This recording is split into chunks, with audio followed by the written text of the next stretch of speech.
Hey, Jeff, you're a coach, but do you have a coach or someone whom you collaborate for your current prep, like Eric Helms or Alberto? Yeah, I do have people I collaborate with. Now, I will say I'm probably not the ideal client to have, just because I can get a little on the stubborn side, but I definitely allow other people to offer some help where I feel like I need it the most. And for me, usually it's like, let's say for us, like peak week, I might let Alberto kind of write something up for me, and then I'll be a good soldier and follow it. For me personally, having, let's say, Eric Helms in my corner for emotional support, same thing with Brad, those types of things, that goes a long ways. Because when you've trained as long as I have, you've seen a lot and you kind of know more or less what kind of works for yourself.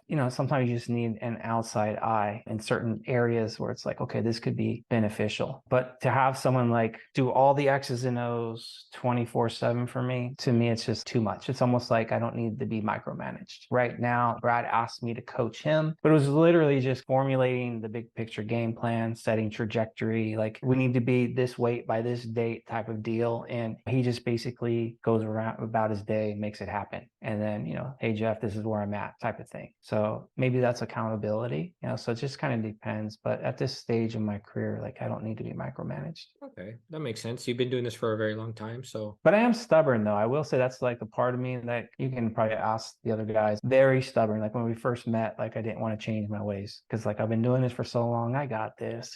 So I did have to allow some of the walls to come down, a little humility to come into play in order to kind of better myself. Because there are a lot of things that they have taught me, whether it was directly or indirectly, that I've allowed myself to get into my protocols to better myself. It's a good idea to be coachable. Some people just need maybe a little, some people need a lot, just kind of depends. I remember there was a program that Eric wrote up for you. Was it a full body routine you were doing at one point with Eric? What was your Yeah. experience with the full body? You've always navigated back to upper lower. I guess that's more sustainable for you, or you find that that's easier to set up as far as a bunch of factors. But Yeah, I think at the time, I can't remember. I think at the time I was I think I was beat up. Like I was in a lot of pain, had a lot of aches and pains. So it's kind of interesting when you're in pain. Yeah, you get really humble real quick. It's like, yeah, hey, Eric, help me out here. Write something up. Let's, see if we can clear these things out. And I can't remember exactly what the programming was, but if I recall, it might have been like an upper lower with like a couple full body sessions, but it was like easier exercises, a little higher rep stuff. So I'm not lifting heavy, that type of thing. It did the trick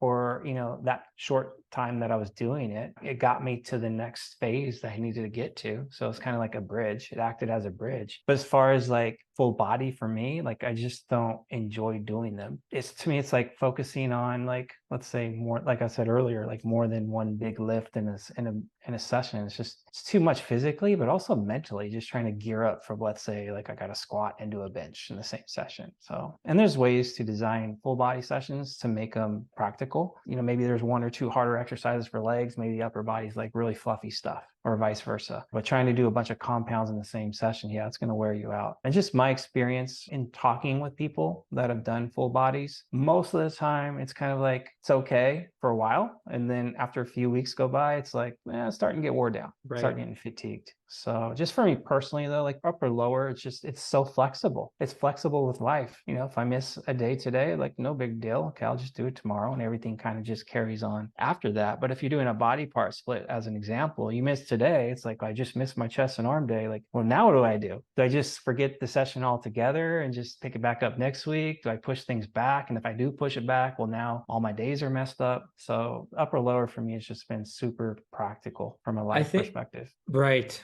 Also, would you say from a recovery standpoint as well? Because yeah, it's kind of like every fourth or fifth day, each thing's getting hit for the most part, or unless you're doing back to back, upper lower. But Recovery can be good or bad regardless of the split. Like you can do a bro split and still feel like you're overtrained, or you can do full right. body and you train twice a week and still feel like you're getting hit by a truck. Depends on what you're actually doing in the gym, Great point. Great and other point. aspects, life stressors. Are you sleeping well? Are you eating well? Are you hydrated? Where's your overall stress levels? Like there's so much that goes into the recovery aspect versus, or I should just say, as just thinking about training as the sole reason as to maybe why you're recovering or not recovering. What does your warm-up look like, both pre-session and warm-up sets? Okay, so I think he's referring to if you do any stretching or foam rolling pre-session, and then how do your warm-up sets look for basically preparing for, let's say, your first exercise? I guess the common thing that people run into is they're not sure because they might be tiring themselves out, or maybe they're doing too much or not enough, and then they risk hurting themselves. So that's actually not a bad one. Yeah, so personally, I think it's a good idea to